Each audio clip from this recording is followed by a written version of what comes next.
A very good evening. Welcome to Tuesday's edition of Primetime News. Come to you live and direct this evening from our Newsfirst studios in Colombo. I'm Joel Outskun. We start off today with a look at the headlines. Police headquarters receives complaints regarding those responsible for the garbage containers. Opposition request for an investigation by the CID. Prime Minister reveals a new alliance of the United National Party. Who will be the presidential candidate of the new UNP alliance? Mr. Harin voices his stance. US ambassador meets opposition leader. A revelation at the Presidential Commission regarding the controversial Agriculture Ministry building. Boris Johnson will be UK's new Prime Minister. Starting off with our top story this evening, our complaint was lodged at the police headquarters calling to immediately conduct an investigation on those who brought down garbage containers to the country. Surakimu Sri Lanka National Movement lodged a complaint to investigate into the company and those who were involved in importing waste material to Sri Lanka. The complaint also called for an investigation to be conducted against state institutions, including the Board of Investment and the Central Environmental Authority. BOI says that this does not belong to them. BOI should be held responsible. According to the Gazette notification, has the BOI at least collected the value-added tax on this waste material? An investigation should be held to see if the tax has been collected. They speak about re-exporting, but only 29 containers have been re-exported. They have piled up the garbage illegally. There is a risk of diseases being spread when the garbage is dumped in this manner. According to the revelations made by the customs, 130 containers imported from the United Kingdom have been taken to the export processing zone in Katunayaka, while 111 containers are kept at the Colombo International Container Terminal at the Colombo port. This is the garbage brought in these containers in the guise of mattresses. When one inspects closely, maggots and broken pieces of glass can be seen.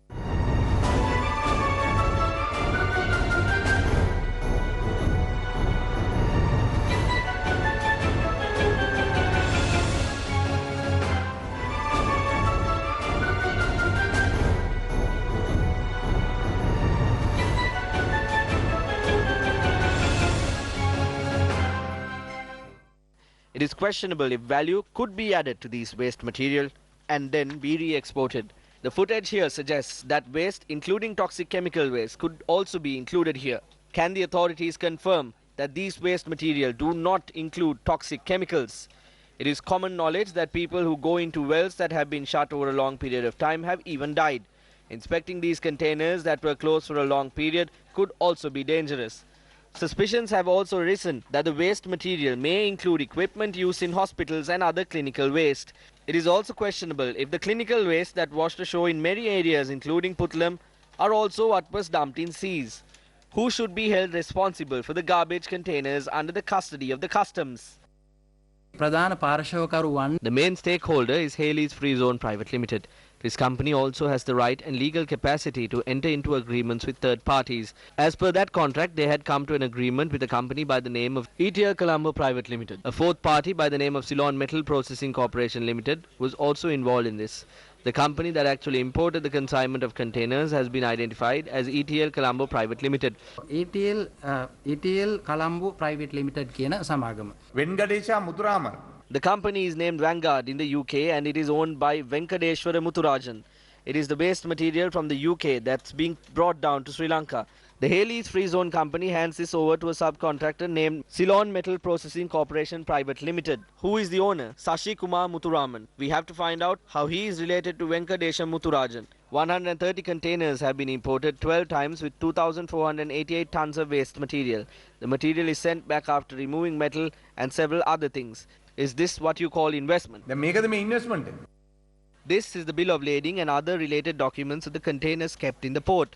These documents show that the waste material dumped in the port were also to be sent to where the garbage containers were sent in the previous instances.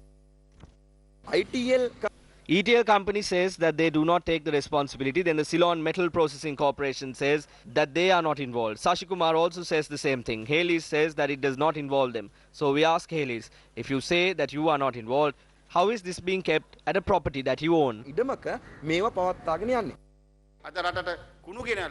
The people must now understand who tried to import garbage into Sri Lanka through the gazette issued on the 7th of November 2013. Former President Mahinda Rajapaksa is responsible for this. They published a gazette detrimental to the country that paved the way for such garbage to be imported into Sri Lanka. But now, like a saint, he says he loves the people and will save the country and not let any harm be caused. We are facing this crisis at present because they permitted the importation of massive garbage containers to the country.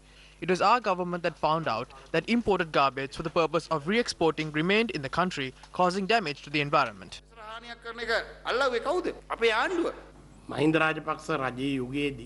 The government headed by Mahinda Rajapaksa does not support or approve the importation of garbage into Sri Lanka. Minister Malik Samaravikrama issued a gazette under the controversial Singapore Free Trade Agreement, including rules and regulations required to import waste into Sri Lanka. This is no secret. This garbage scandal was empowered through the Singapore Free Trade Agreement. The entire UNP must take responsibility for this. Garbage does not fall from the sky. If the culprits responsible in this regard are not identified and punished, even harmful and dangerous weapons can be brought into the country under the guise of garbage. Who is responsible for the garbage consignment? Were the garbage containers re-exported? What happened to the remaining containers? The President can order the CID to launch an investigation immediately into this regard and give a proper picture to the entire country. අපරාධ පරීක්ෂණ දෙපාර්තමේන්තුවට වහා පරීක්ෂණයක් කරලා ඒ පිළිබඳ නිවැරදිතාවය රටට පැහැදිලි කරන්න කියලා. Now, this garbage crisis was taken up for debate in Parliament today. However, a tense argument arose since the ministers were not in Parliament to provide answers to the questions. How was the approval given for this garbage to be brought? Who is involved in this? The people involved are saying it was not us, when you can clearly see what has taken place. Is there a solution without linking this to the government? MP Anura Kumara too has raised a question regarding the garbage today under 27.2. The Finance Minister will provide a detailed answer. Speaker, there are no ministers to provide answers to a single question. The parliamentarians are being deprived of their rights. Take steps to change this situation.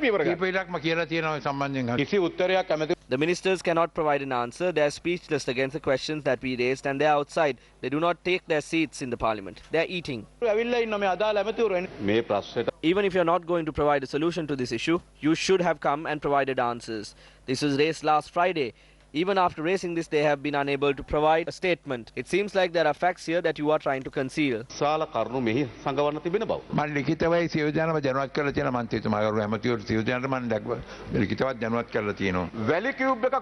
If a cube of sand is obtained, that person will be jailed. We ask that the law be enacted against the rich and powerful. How many containers with garbage have been brought down? What is the time frame? What company brought it down? Who is in the board of directors of this company? How many containers have been re-exported? How many are still in the country? When will the containers in the port be re-exported? When will the law be enacted against those who are carrying out this racket? Why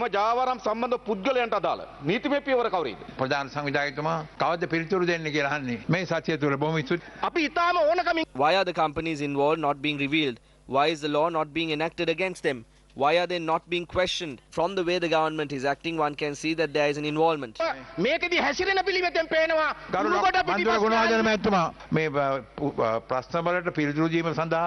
matter pertaining to the ministers being here to provide answers has been provided in writing as well. This is disrespectful. Well, now the Finance Minister has ordered the Director General of Customs to carry out an investigation and provide a report regarding the waste containers. According to a media release issued by the Finance Ministry, the Minister has made this order today after returning to the island from a foreign tour. Now, the media release says if a certain party has violated any law or regulation when it comes to the importation of those containers, stern action will be taken against those parties. Back, you're watching the Tuesday's edition of Prime 7 News. Now, Prime Minister Ranil Wickremesinghe expressed these views in Yavisaville today regarding the formation of a new alliance headed by the United National Party. We must register as a new alliance, as a political party, while maintaining the identity of our political parties. All proceedings of this alliance have been concluded. It must be named the National Democratic Front, and it will be officially formed on the 5th of August. We will be the main shareholder of this new alliance. However, it will not be limited to us. Any individual or organization can join us. However, we want this alliance to grow. We hope to contest in the upcoming presidential and general elections as an alliance, driven by politics. We are currently in the process of formulating them. We will not ask you to vote simply. You must consider these policies. I agree that our government has many shortcomings. The ideas of the general public have changed. Political leaders are being questioned. The government is being questioned. They are being questioned over the future of this country. We must all join together and as one alliance build the country during the next 5 years.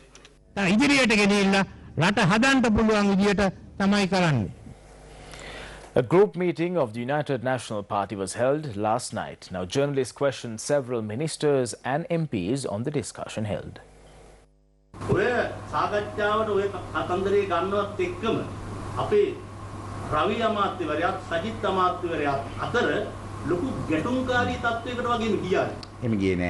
No, there was nothing like that. I speak the truth. Minister Ravi Karunanayake levelled an accusation and our future candidate handled it tactfully.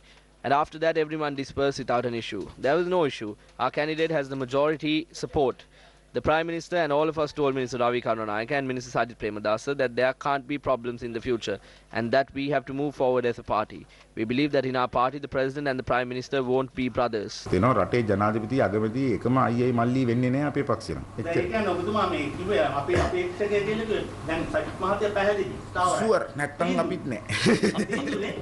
අපිට දීන්දුයි. නැත්නම් ඔබතුමා යනවා. අපි යනවා. අපි මුලින්ම කිව්වනේ. අපි එන පැත්තක් බලාගෙන ගෙදරටලා ඉන්නවා. යන්නේ ජේවීපී එක පැත්තට. නෑ මම ඔබතුමාලා ගෙවල් පැත්තෙන් නේ. ඔබතුමා ඊයේ කණ්ඩායම් රැස්වීම තිබ්බා. සෙටරි පක්ෂයෙන් මේ සයිස්ත්‍රදාස් මහත්තයාගේ Kabir Hashim, ex-Jati. Chairman of the UNP, MP Kabir Hashim said that those in the village want Minister Sajith Premadasa. Therefore, many were of the view that he should be proposed as a presidential candidate. Main leaders of the SLPP have also held discussions with us. All of them can join the Podujana Paura. The United National Party will present a candidate that can face the Rajapaksas or anyone during elections. If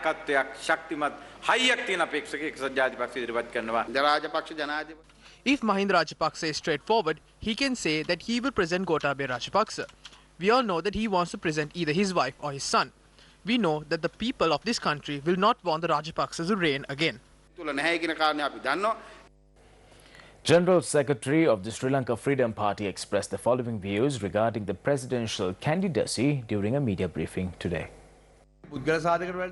To us, what matters the most is the set of policies and not the candidate. We even handed over a copy of our principles to President Maithripala Sirisena. The President expressed his views in this regard as well. We will present this to the Central Working Committee and go forward with it. The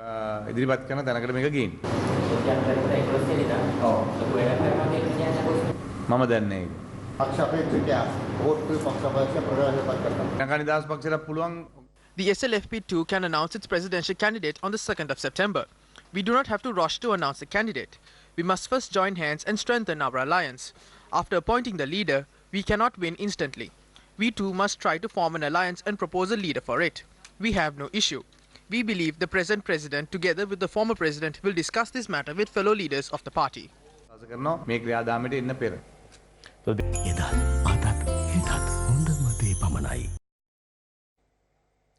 Welcome back to the news. Now, the US ambassador to Sri Lanka, Lena B. Teplitz, met with opposition leader Mahinda Rajapaksa earlier today.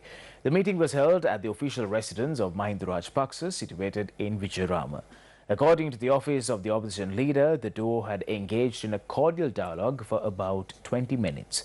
Chairman of the SLFP and MP Kehelia Rambukwala were also being present at the meeting.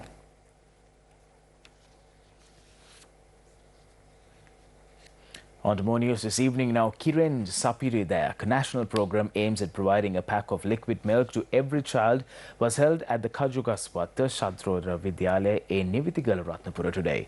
The event was held under the auspices of President Maithripala Sirisena. The main objective of the program is to create a healthy young generation and to empower and strengthen local dairy farmers. 150 milliliters of milk will be provided to students from grade 1 to 5 every day under the first phase with a cost of 400,000 rupees. We will be spending around 22 million rupees a day if you calculate for 200 schools every year. we will be spending more than 4,400 million rupees or 4.4 billion. 525 million rupees has been allocated for the Ministry of Education this year. We have allocated 4 billion rupees for liquid milk packets. We have provided more than 4,000 cupboards to store milk packets. We have allocated more than 4 billion rupees for this project this year. It is our government that allocated this much of money for education and health sectors. The President also symbolized the provision of facilities for the dairy farmers in the Kalawana region. And in news from courts, now the Supreme Court today ordered the Sri Lanka Medical Council to register students who have completed medical degrees in recognized foreign universities and also passed the SLMC examinations, thus allowing such students to engage in medical profession in the country.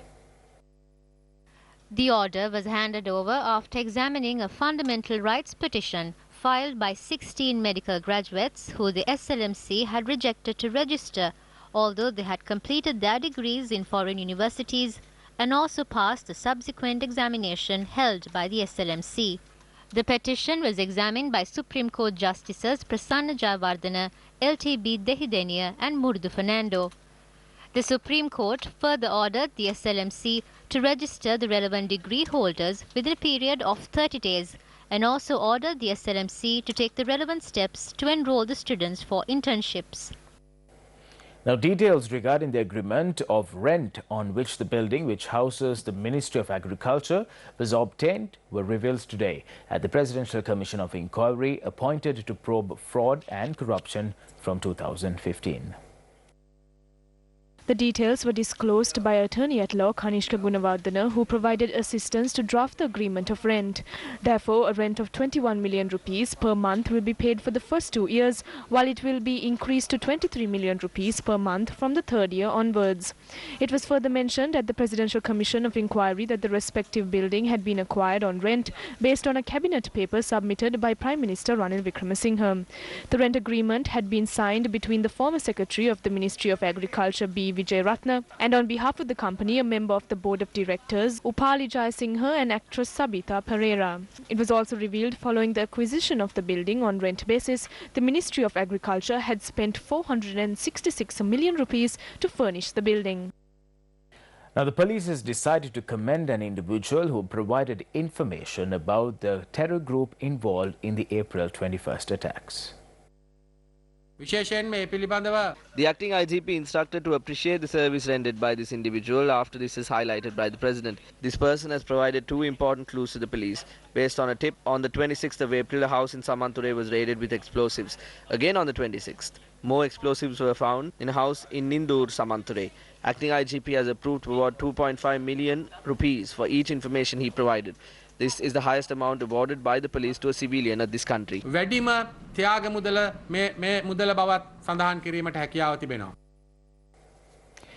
while the leaders of the country bray upon stages about laying highways that would connect the entire country, our Gamma, the door-to-door team, journeyed through village to village as the villagers risk their lives on a day-to-day basis as they cross rivers by obsolete and dangerous means due to the lack of proper bridges.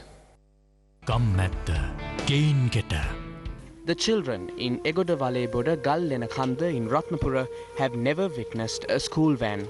Their daily commute to school is across the river, soaking their shoes and socks in water. On rainy days, these children cannot go to school. This year, many children were not present for their exams due to the monsoon season. Daily activities of the locals in the Egoda Valeboda Gallenakanda village in Ratnapura depends on the mood swings of this river. When the currents are strong, the transportation of tea leaves, leaving for work and children going to school, all of that comes to a standstill. When the currents are strong, children cannot go to school. When water levels are high, mothers are worried until their children return home from school. These worries will only subside the day a bridge is constructed to connect the two river banks. When it rains, the Badaharagoda village is an island, stranded in the middle of the water. When the sun beats down, this becomes a desert. The 40 families that live here are refugees in their own homes. This is due to the split case filed by locals who previously resided in this village. and as a result of this, none of the families residing in this village possess a legal land deed. The Gammadda team reached the Badaharagoda village by a cable ferry. Ever since locals settled down in this village, they have travelled by this cable ferry. If the weight exceeds its capable capacity, the ferry capsizes. Our Gammadda team, who visited Trincomalee, reports of the difficulties faced by locals due to the lack of transportation facilities. One bus for 7 villages operates once daily. The Uppuweli, Chinawali, Ilanketurei Mahatuwaram, Punniyadi, Kalladi and Valatottam villages provide shelter to 1,200 families who have travelled by cable ferry since birth. The locals of these 7 villages must reach Mutur or Seruil to obtain medical services. If one misses the bus departing from Punniyadi continuously for more than 2 years, can be immediately deported.